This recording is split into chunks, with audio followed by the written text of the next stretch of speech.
Today, we will discuss our unit 2, that is about alkenes and dyes.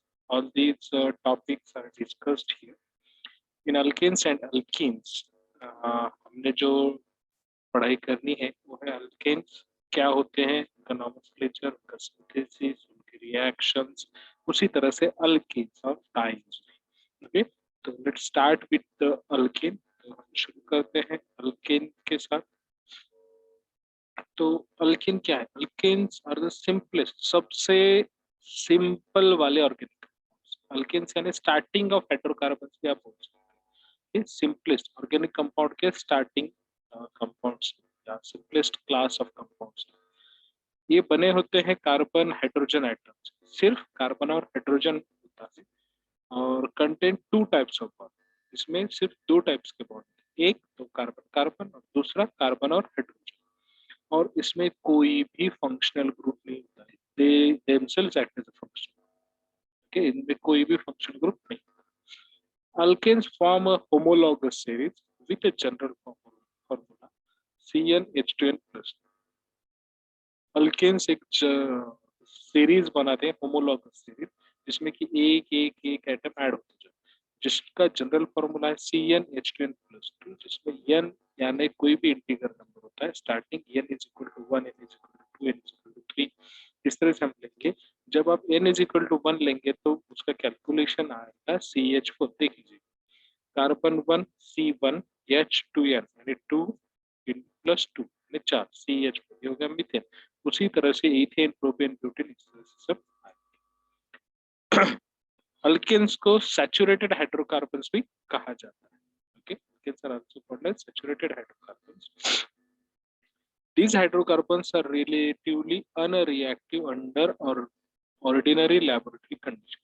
Normally ये क्या होता है, saturated है, इनकी ऑक्टेट पूरी तरह से फुलफिल है। ओके, तो ये लेबोरेटरी कंडीशंस में, नॉर्मल लेबोरेटरी कंडीशंस पे स्टेबल रिएक्ट नहीं करते, but they can be forced to undergo reactions by drastic treatment. तो इनको रिएक्टिव बनाने के लिए क्या होता है, थोड़ा सा उनको एनफोर्स किया जाता है। ओके, एनफोर्स करने के बाद they show the reaction, but enforcement drastic होना चाहिए, sudden temperature, sudden pH etcetera. It is for the reason that they were named paraffins. Latins paraffins मतलब पैरम, अफिन्स मींस लिटिल एक्टिविटी, जिन्हें पैराफिन्स भी कहा जाता है। पैराफिन्स यानी लैटिन में इसका मतलब होता है बहुत कम एक्टिविटी। तो एग्जाम्पल के तौर पर हम देखते हैं यहाँ पर स्ट्रक्चर जो है वो मीथेन है, और दूसरा एक होमोलॉगस मेंबर है ethane. sp3 hybridization of alkanes, alkanes में sp3 hybridization। According to modern orbital theory, carbon has an electronic configuration। Carbon का इलेक्ट्रॉनिक कॉन्फ़िगरेशन क्या है यहाँ पर देखिए, ग्राउंड स्टेट और एक्साइटेड स्टेट दोनों। ग्राउंड स्टेट में होता है 1s2 2s2 2px1 2py1 2pz। Carbon में टोटल 6 इलेक्ट्रॉन्स होते हैं, दो इलेक्ट्रॉन्स 1s ऑर्बिटल में, दो इलेक्ट्रॉन 2s ऑर्बिटल में, दो इलेक्ट्रॉन 2p ऑर्बिटल में। 2p ऑर्बिटल में x y z, तो पहले x में एक, y में एक, z में। और एक्साइटेड स्टेट में क्या होता है, 2s ऑर्बिटल में से एक इलेक्ट्रॉन जंप आउट होता है 2p z की तरफ, और इनका हाइब्रिडाइजेशन होता है 2s और 2p, क्योंकि ये सेकंड लेवल है s और p। So 1s यानी 1 2s and 3 2p orbital gives four new sp3 orbitals. Okay, the four new sp3 hybrid orbitals are arranged in a space in such a way that their axes are directly towards the corners of regular tetrahedron। क्या होता है इसमें, sp3 hybrid orbitals इस तरह से arrange किए जाते हैं 3D स्ट्रक्चर में कि जब टेट्राहेड्रल स्ट्रक्चर बनता है उसके हर कॉर्नर पे आपका एक sp3 tetrahedral structure. In the formation of methane molecule the sp3 orbitals overlap. जब आपका CH4 बनेगा यानी मीथेन बनेगा, तो हर sp3 ऑर्बिटल एक हाइड्रोजन के साथ ओवरलैप होता है, और हाइड्रोजन में क्या होता है 1s orbital. So sp3 orbital overlaps with 1s orbital of hydrogen. Okay, and forms 4 यानी 4 हाइड्रोजन, तो 4 यस sp3 सिग्मा। ओवरलैपिंग किसका किसका हो रहा है? sp3 और यस का। sp3 is from carbon, yes is from hydrogen, तो दोनों का overlap. In ethane molecule sp3 orbital of one carbon, sp3 orbital of one carbon overlaps with sp3, overlaps with sp3 orbital. तो sp3 orbital of एक carbon जो है overlaps with sp3 orbital of other carbon. जैसे कि ethane में एक ही bond होता है sp3 बाकी सब sp3 यस रहे, ओके, जो कि cc बॉन्ड रहे। The remaining 3 sp3 orbitals of each carbon, her carbon के 3 sp3 ऑर्बिटल्स किससे अटैच होते हैं? 1s ऑर्बिटल जो कि हाइड्रोजन का, ओके, ऐसे 3 हाइड्रोजन एटम ओवरलैप होते हैं और forms 3 sigma bond by each carbon. जैसे यहाँ पर CH4, ये टेट्राहेड्रल स्ट्रक्चर जिसके हर कॉर्नर पर ये। अब देखिए ये कार्बन है, इसका sp3 और इसका यस, यहाँ पर अच्छे से दिखेगा ये sp3 और ये राउंड शेप वाला yes orbital of H, sp3 yes, sp3 yes, sp3 yes, sp3 yes, 4 bond बनेंगे sp3 यस के, जो कि सिग्मा बॉन्ड है, यस ऑर्बिटल sp3। इथेन में sp3 यानी एक जो है ये sp3 इस कार्बन का, ये sp3 इस कार्बन का, तो ये दोनों ओवरलैप होते हैं, बाकी 3 सेम sp3 है जैसा methane. Okay, this is the methane, this is the ethane. Alkenes are hydrocarbons that contains a carbon-carbon double bond in their molecule. Alkenes क्या होते हैं? सेम टू अल्किन्स, बट इसमें एडिशन होता है कि कार्बन कार्बन में डबल बॉन्ड होगा। Molecular formula है CnH2n, CnH2n, जबकि अल्किन का मॉलिक्यूलर फॉर्मूला क्या है? General formula CnH2n plus 2। Alkenes are commonly known as olefins, olefins. देखिए इथाइलिन, इसका जो पहला मेंबर है इथाइलिन, दैट इज इथीन, दूसरा मेंबर प्रोपीन, तीसरा है 1 ब्यूटीन। 1 ब्यूटीन क्यों? क्योंकि यहाँ पर नंबर मेंशन करना जरूरी है कि डबल बॉन्ड किस कार्बन पर है। 2 ब्यूटीन, okay? अगर हम सिर्फ ब्यूटीन बोलेंगे तो we confuse between 1 butene and 2 butene. 1 butene है, 2 ब्यूटीन, तो नंबर मेंशन करना जरूरी। अगर आपको सिर्फ बोल दिया कि ब्यूटीन का स्ट्रक्चर ड्रॉ, तो आप डबल बॉन्ड कहाँ देंगे? यू कैन नॉट स्पेसिफिक करें, आपको दोनों स्ट्रक्चर निकालना पड़ेगा। तो better to go with a position. 1 butene मतलब 1 और सेकंड कार्बन के बीच है, 2 ब्यूटीन है 2 और 3 कार्बन के बीच double bond. sp2 hybridization, alkene में होता है sp2 hybridization. In ethylene the carbon atoms are hybridized, hybridize तो होंगे, they are attached to each other by sigma and pi, sigma और पाई बॉन्ड से अटैच। The sigma bond results from overlap of 1sp2, sigma bond जो बनता है वो 1sp2 orbital from 1 with sp2 hybrid orbital of other. तो sp2 में क्या होता है? सेम इलेक्ट्रॉनिक कॉन्फ़िगरेशन, बट इसमें जो है एक s और 2p ऑर्बिटल ही हाइब्रिडाइजेशन के लिए प्रोसीड होते हैं, जबकि आपके अल्केन में क्या हो रहा था? एक s और 3p ऑर्बिटल। इसमें जो एक इलेक्ट्रॉन है वो ऑलरेडी पाई बॉन्ड के साथ ओवरलैप होता है, दैट इज Z। 2px और 2py ही सिर्फ s के साथ मिक्स होकर sp2, ये 1 2 और ये 3 बन गए sp2। ये पाई बॉन्ड के लिए lateral overlapping of p orbital रहेगा, तो ये ओवरलैप होगा आपके s के साथ, सेम जैसा कि आपके अल्केन में था। वैसे ही यहाँ पर 2 हाइड्रोजन के साथ एक जो है अदर कार्बन के sp2, sp2 sp2 overlapping, sigma bond, ये दूसरा सिग्मा बॉन्ड, एक तीसरा सिग्मा बॉन्ड और एक कार्बन वाला से। सिमिलरली इसी का ये sp2 sp2 हाइब्रिडाइजेशन की वजह से ये method of preparation of alkanes. We have just seen the introduction of alkanes and their hybridization and their orbital changes. अब प्रिपरेशन ऑफ अल्केन्स में जो है 7 रिएक्शंस है। देखिए किस तरह से हम सिंथेसाइज करते हैं, 7 मेथड से हम अल्केन्स को बना सकते हैं। सबसे पहला hydrogenation of alkenes and alkynes. Alkenes and alkynes का हाइड्रोजनेशन कर सकते हैं, उसके द्वारा भी हमें अल्कीन्स मिलते हैं। उसके बाद reduction of alkyl halides, reduction of alkyl halides. उसके बाद रहेगा डीकार्बोक्सिलेशन ऑफ कार्बोक्सिलिक एसिड, यानी कार्बोक्सिलिक एसिड में से COO निकाल देंगे तो भी हमें अल्केन्स। उसके बाद ग्रिग्नार्ड रिएजेंट का हाइड्रोलिसिस, ये फोर्थ मेथड है जिसके द्वारा हम अल्केन प्राप्त कर सकते हैं। उसके बाद action of sodium on alkyl halides, action of sodium, sodium का एक्शन किस पर करेंगे हम, अल्किल हैलाइड्स, जो कि रूट्स रिएक्शन बोलकर जानी जाती है। कोरेहाउस alkane synthesis or electrolysis of salt of carboxylic acid, that is Kolbe's method. Okay, ये सब सिंथेसिस हम डिस्कस करेंगे वन बाय वन।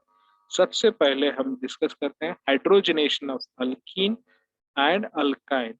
इनका हाइड्रोजनेशन, अल्कीन और अल्काइन के इस्तेमाल कर हमें अल्केन बनाना, कैसे बनाएंगे? Alkanes can be prepared by catalytic hydrogenation of unsaturated hydrocarbons in the presence of catalyst nickel, platinum or palladium at 200 to 300 degree Celsius. अगर आपको अल्केन बनाना है, किसका यूज कर अल्कीन और अल्काइन का तो आपको इनका हाइड्रोजनेशन, कैटालिटिक हाइड्रोजनेशन, या आप इसे बोल सकते हैं अल्कीन और अल्काइन का रिडक्शन, रिडक्शन भी बोल सकते हैं, कैटालिटिक रिडक्शन और कैटालिटिक हाइड्रोजनेशन। कैसे होगा? तो इसके लिए कैटलिस्ट की जरूरत होगी। कैटलिस्ट रहेगा निकेल और प्लैटिनम, और टेम्परेचर हमें रिक्वायर होगा 200 डिग्री सेल्सियस से लेकर 300 डिग्री सेल्सियस। तो जो ये अल्कीन है, अल्कीन को जब हम हाइड्रोजनेशन H2 के साथ रिएक्ट करेंगे in presence of nickel and heat, तो हमें मिलेगा अल्कीन। क्या होता है? ये H2 इस डबल बॉन्ड को ब्रेक करता है और खुद एक हाइड्रोजन इस CH पर और एक हाइड्रोजन इस पर, यानी CH2 का CH3, CH का CH2, RCH2 CH। इस तरह से ये बन जाता है हमारा अल्कीन। डबल बॉन्ड ब्रेक होकर वहीं पर ऐड हो जाता है। एग्जाम्पल के लिए हम लेते हैं propene plus H2 in presence of nickel and heat gives you CH3 CH2 CH। Okay, उसके बाद है अल्काइंस। अल्काइंस का हम कैसे करें? यहाँ पर 2H2 है, ओके, सेम अल्कीन के वैसे यहाँ पर अल्काइंस, निकेल और हीट, तो हमें दिखेगा RCH2 alkyne, this is alkyne. तो मिथाइल एसिटाइलिन, यानी ये मिथाइल एसिटाइलिन का जब हम प्रोसीड करेंगे हाइड्रोजनेशन के लिए, तो हमें मिलेगा प्रोपीन, क्योंकि इसमें जैसे एक बॉन्ड ब्रेक होता है उसमें दो बॉन्ड ब्रेक होते हैं, 2H2 यानी 2H2 ऐड होते हैं, इधर वाला एक 5 बॉन्ड और इधर वाला एक 5, दोनों पे एक एक H2 एटम ऐड हो जाए। Next, reduction of alkyl halides. Alkyl halides का जब हम रिडक्शन करेंगे तो अल्किल हैलाइड रिडक्शन के लिए हमें जरूरत होगी नेसेंट हाइड्रोजन की, जो हमें मिलेगा जिंक अमालगम, यानी जिंक और HCl की जब हम रिएक्शन करेंगे तो हमें फ्रेश हाइड्रोजन, नेसेंट हाइड्रोजन मिलेगा, जो कि अल्किल हैलाइड के साथ रिएक्ट होगा और उसमें से हैलाइड को रिमूव कर हमें अल्कीन, H2 ब्रेक डाउन होता है, एक RH बनाएगा और HX, यहाँ पर H2 का ब्रेक डाउन होता है, H और H, RH यानी अल्केन और HX आपका जिंक अमालगम का इस्तेमाल करते हैं। इसका एग्जांपल CH3I, मिथाइल आयोडाइड को जब हम H2 के साथ ट्रीट करेंगे in presence of zinc and HCl, तो हमें मिलेगा मीथेन और हाइड्रोआयोडिक एसिड, हेलो एसिड्स हमारे by product. This is about the reduction of alkyl halides for the synthesis of alkenes. तीसरी मेथड है जिसमें कि हमें कार्बोक्सिलिक एसिड से डीकार्बोक्सिलेशन यानी CO2 को निकालना है। When sodium salt of carboxylic acid, carboxylic acid ना यूज कर उसके साल्ट हम यूज करते हैं और उसकी ट्रीटमेंट हम करते हैं सोडा लाइम के साथ, यानी कार्बोक्सिलिक एसिड को सोडा लाइम के साथ जब आप हीट करेंगे तो आपको सोडियम कार्बोनेट और अल्केन मिलेगा। सोडियम कार्बोनेट एज ए पानी, देखिए कार्बोक्सिलिक एसिड का स्ट्रक्चर रहेगा RCOOH प्लस, तो हमने यहाँ क्या किया RCOON ने सोडियम साल्ट लिया है, सी कार्बोक्सिलिक एसिड, तो that is treated with soda lime means NaOH और कैल्शियम ऑक्साइड हीट। जब हम इसको प्रोसीड करेंगे स्ट्रांगली हीट करेंगे तो हमें मिलेगा अल्केन,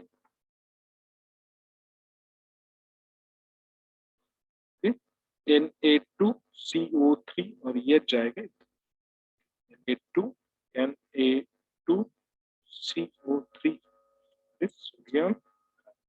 एग्जाम्पल के लिए हम देखते हैं सोडियम एसिटेट की रिएक्शन जब हम सोडियम हाइड्रोक्साइड की करेंगे in presence of calcium oxide और हीट करेंगे इसको तो हमें मिलेगा methane along with sodium sodium carbonate. Next, fourth, hydrolysis of Grignard reagent. Grignard reagent का hydrolysis, Grignard reagent क्या होते हैं? RMgX, okay, alkyl magnesium halide. Grignard reagent are obtained by treating alkyl halides with magnesium in anhydrous ether to give alkanes. Okay, alkyl magnesium halide, okay, that is Grignard reagent, जिसको बनाया जाता है obtained by treating, okay, obtained by treating alkyl halides with magnesium, magnesium के साथ treat करेंगे alkyl halide को और यहाँ पर प्रेजेंस चाहिए ईथर, तो हमें मिलेगा alkane। देखिए यह है अल्किल हैलाइड जिसकी रिएक्शन हम मैग्नीशियम के साथ करेंगे इन प्रेजेंस ऑफ ईथर तो हमें मिलेगा alkyl magnesium halide RMgX, RMgX plus water. Hydrolysis जब करेंगे तो हाइड्रोलिसिस का ब्रेकडाउन होगा, H इधर जाएगा और MgX OH हमें एज अ बाय प्रोडक्ट मिलेगा magnesium hydroxide, that is RH plus MgX OH। Example के लिए हम देखते हैं methyl magnesium iodide is treated with water to produce methane and magnesium hydroxide. Roods reaction, Roods reaction में क्या होता है? हायर अल्केन्स आर प्रोड्यूस्ड, यानी जो अपर मेंबर है अल्केन्स के उसको हम प्रोड्यूस कर सकते हैं जब हम अल्किल हैलाइड को ट्रीट करेंगे सोडियम मेटल के साथ और इसके लिए सॉल्वेंट यूज करेंगे ड्राई ईथर। जब दो मॉलिक्यूल अल्किल हैलाइड की यूज करेंगे उनके उनके halogen atom, okay, these net result में इनका जो रिजल्ट आएगा कि ये ज्वाइन हो जाते हैं दोनों alkyl group to yield the symmetrical alkane having even number. इसमें सबसे बड़ा एडवांटेज क्या है? इवन नंबर के ही अल्केन हमें मिलते हैं, क्योंकि देखिए अल्किल हैलाइड दो मॉलिक्यूल्स रहेंगे और ये R, तो ये क्या रहेगा 2NaX यानी AX और 2Na यानी NaX बनेगा जो हमें देगा R-R symmetrical alkane 2NaX। Methyl halide is 2Na, example है methyl halide means methyl bromide reacts with the sodium to produce ethane and sodium bromide। इस तरह से इसका सिर्फ कॉम्बिनेशन है, R और R अटैच हो जाते हैं जिसकी वजह से हमें सिमेट्रिकल अल्केन या इवन नंबर का alkane he. Corehouse alkane synthesis, Corehouse alkane synthesis and alkyl halide, alkyl halide is first converted to lithium dialkyl, तो अल्किल हैलाइड को पहले क्या में कन्वर्ट करते हैं लोग? Lithium dialkyl copper and then treated with an alkyl halide to give an, फिर उसको हमें ट्रीट करना है alkyl halide. CH3CH2H ethyl chloride is treated with lithium in presence of ether to produce CH3CH2 lithium, okay, lithium dialkyl copper, okay, plus lithium chloride। अब ये जो है ये रिएक्ट करेगा किसके साथ? कॉपर के साथ। CH3CH2 lithium plus Q plus iodide gives you lithium CH3CH2 twice copper, okay, lithium।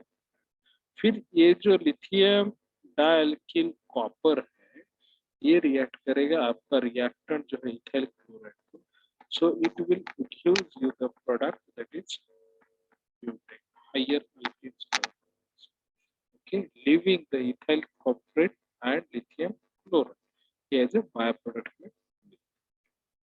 Kolbe electrolysis method, alkanes are form, alkane बनाए जाते हैं बाय इलेक्ट्रोलिसिस करना है। किसका इलेक्ट्रोलिसिस करना है? concentrated aqueous solution of sodium or potassium salt of saturated monocarboxylic acid। हमें क्या करना है? इलेक्ट्रोलिसिस किसका करना है? साल्ट का। कौन से साल्ट का? सोडियम या पोटेशियम साल्ट का। Saturated mono, saturated carboxylic acid चाहिए जिसका साल्ट हमें यूज करना है अल्केन प्रोडक्शन के लिए। अगर हम कोल्बे इलेक्ट्रोलिसिस मेथड यूज करते हैं, RCOONA plus H2 sodium salt of carboxylic acid plus water electrolysis gives you R-R plus 2CO2 plus 2NaOH plus H2। ये दो मॉलिक्यूल हमें यूज करना है, उसके द्वारा हमें मिलता है alkane. It's also same, that is a prefix. तो रिएक्शंस ऑफ अल्केन्स, अभी तक हमने जो 7 देखे वो सब सिंथेसिस थे। किसी को अगर कोई डाउट है तो you can message, okay, comment in a comment, okay. If anybody having the doubt in all these 7 reactions of synthesis of alkane, so we can proceed further for the discussing reactions of alkane. There is no doubt.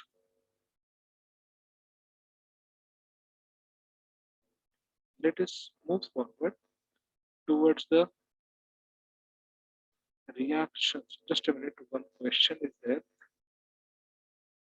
Hydrogenation of alkyne. Okay.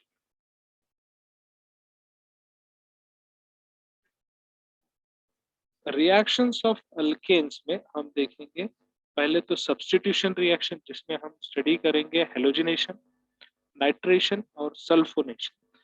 उसके बाद जो है thermal and catalytic type reaction है, जिसमें हम study करेंगे oxidation, pyrolysis, isomerisation and aromatisation. ये total 7 reactions हम स्टडी करेंगे।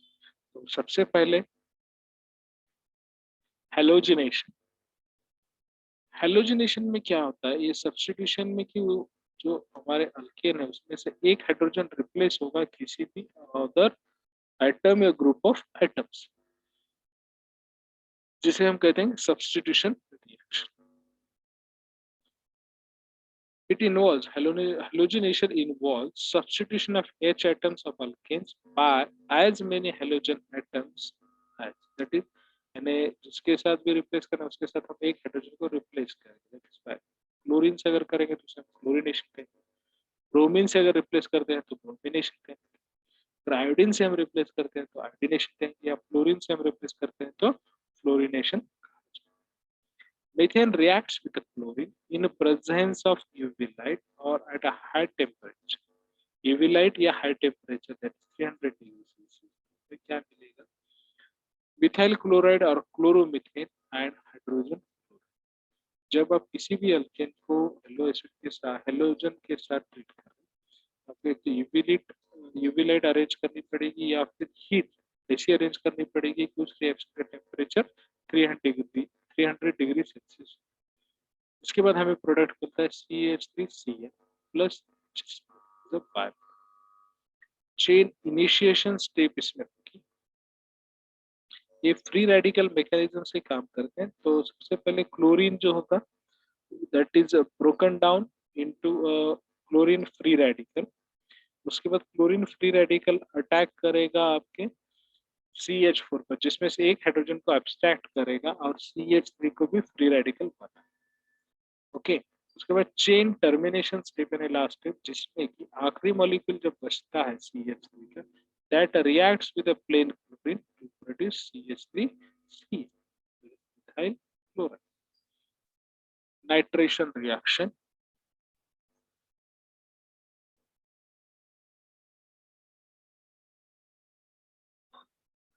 जब अल्केन की रिएक्शन नाइट्रिक एसिड के साथ हो और टेम्परेचर अगर 400 से 500 डिग्री मेंटेन किया गया तो हमें मिलेगा नाइट्रो अल्केन।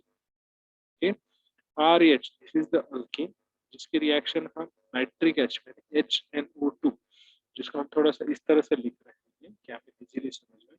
हीटिंग 400 से 500 डिग्री करेंगे तो इसमें से वाटर निकल जाएगा HOH, हमें मिलेगा RNO2, that is alkene nitrate या नाइट्रोमीथेन प्लस H2। एग्जाम्पल अगर आप देखेंगे तो methane with nitric acid at 400 to 500 degree Celsius, ये भी सेम हमारा जिस तरह से free radical mechanism previous reaction का करते हैं उसी तरह से HNO2 का होगा OH plus NO2 free radical में कन्वर्ट होगी। चेन प्रोपोगेशन में आपका CH3 get converted to H plus CH3 free radical, CH3 और NO2 दोनों free radical that get attached on the CH3 NO2, H and OH get attached likewise to produce water.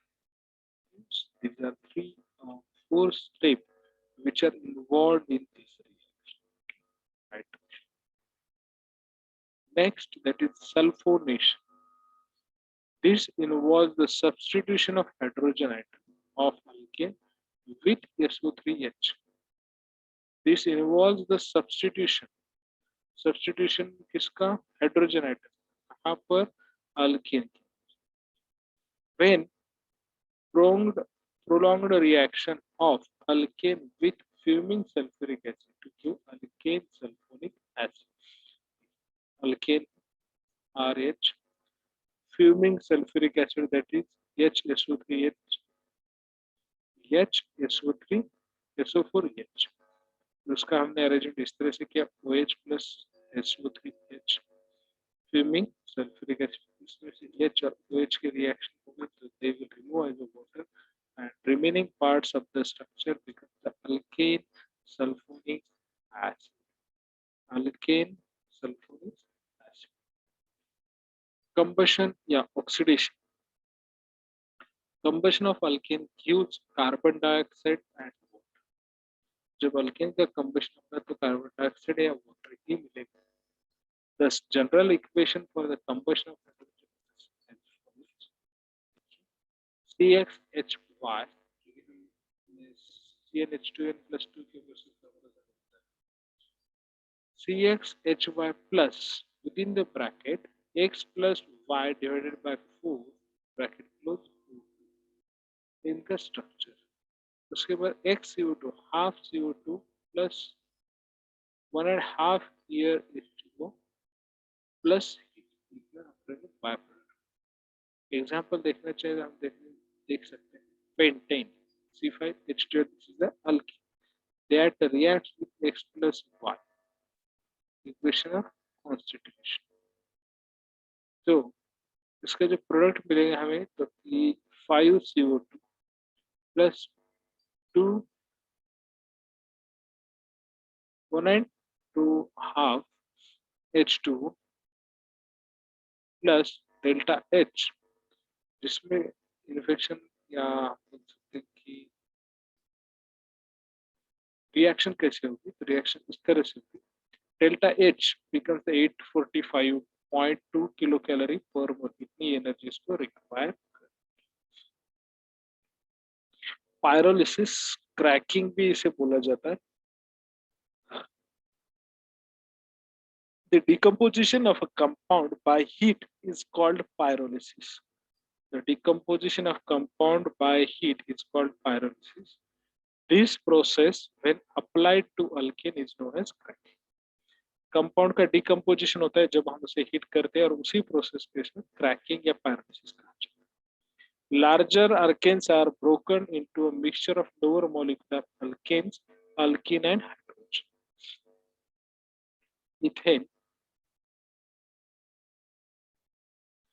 Ethane का structure दो molecules 500 degree Celsius air का absence से हमें मिलेगा ethane, methane और H2. That is the cracking. Pyrolysis और cracking mechanism same. पहले आपको चेन प्रोपोगेशन स्टेप में एंटर करना होगा, जिसके लिए आपको अल्ट्रावायलेट लाइट में एक मिथाइल ग्रुप को कंसीडर करना होगा, जिसकी वजह से आपको प्रोडक्ट मिलेगा CH3 CH2 CH3. 400 से 500 डिग्री पे जब उसे गर्म किया जाएगा तो CH3 CH2 रहेगा plus HCH4. Chain termination step. Chain को जब टर्मिनेट किया जाता है कैसे terminate? CH2 CH2 sorry, CH3 CH2. There is a reacted pyrolysis. You will get CH2 CH2. That is a double bond. Okay. Next, isomerization. Normal alkanes are converted to their branched chain isomer in the absence of aluminum chloride and hydrogen chloride. Example, N-butane is converted into isobutane. N-butane is converted to isobutane. N-butane का structure proceed किया जिसमें catalyst थे aluminium trichloride और hydrogen chloride, यानी दोनों reagents use किए जाएंगे इसमें, तो हमें मिलेगा isobutane, that is isomerisation. aromatization. Alkanes contain 6 to 8 carbon atoms are converted into benzene ring and its homologous series at a high temperature and in the presence of catalyst. Benzene and its homologous series at high temperature and in the presence of catalyst. Example, N-hexane is passed over 203 crore separated over alumina at 600 degrees Celsius to form benzene. तो benzene का structure कैसा है? CH3 CH2 5 times then CH3. Chromic acid 600 degrees Celsius gives you benzene plus 4H2. Uses of alkanes. Alkanes is widely used, or paraffins are widely used as a fuels for jet engines and rockets.